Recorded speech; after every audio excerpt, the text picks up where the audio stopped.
வாழ்க வையகம் வாழ்க வையகம் வாழ்க வளமுடன். குரு வாழ்க குருவே துணை.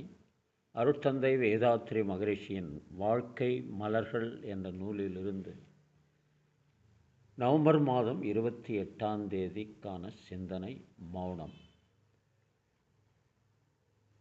நாம் கருத்தொடராக பெற்ற வினைப்பதிவுகளையும் பிறவி எடுத்த பின் ஆற்றி பெற்ற வினைப்பதிவுகளையும் தன்மைகளாக பெற்றவர்களாவோம். நம் வினைப்பதிவுகள் அனைத்தும் புதையல் போல உயிர் என்னும் இயற்கை கம்ப்யூட்டரில் அடங்கியுள்ளன.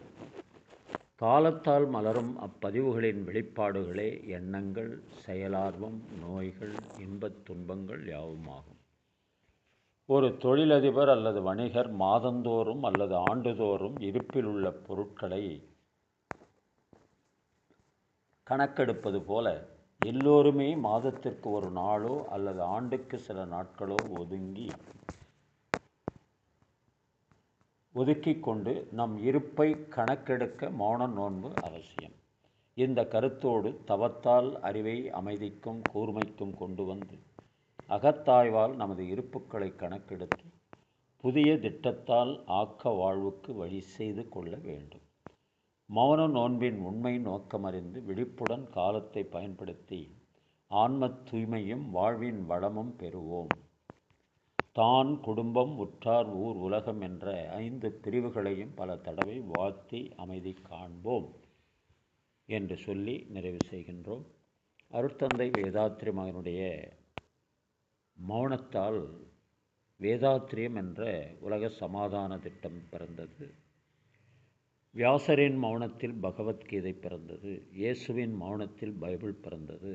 நபிகள் நாயகம் மௌனத்தில் குரான் பிறந்தது என்று சொல்வார்கள். அதுபோல நம்முடைய மௌனத்தில் தனிமனிதன் அமைதி கிடைக்கும்.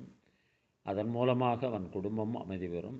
அதன் மூலமாக அவன் சுற்றம் அமைதி பெறும். அதன் மூலமாக அவன் ஊர் அமைதி பெறும்.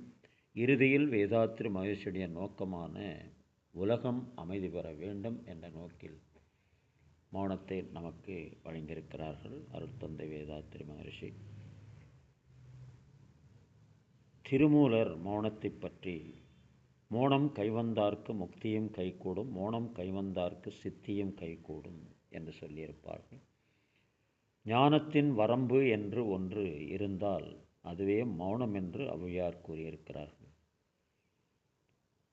நீ பேசாமல் இரு, அப்போதுதான் உன்னுடைய மனசாட்சியின் மெல்லிய குரலை உன்னால் கேட்க முடியும் என்று மகாத்மா காந்தி கூறியிருக்கிறார்.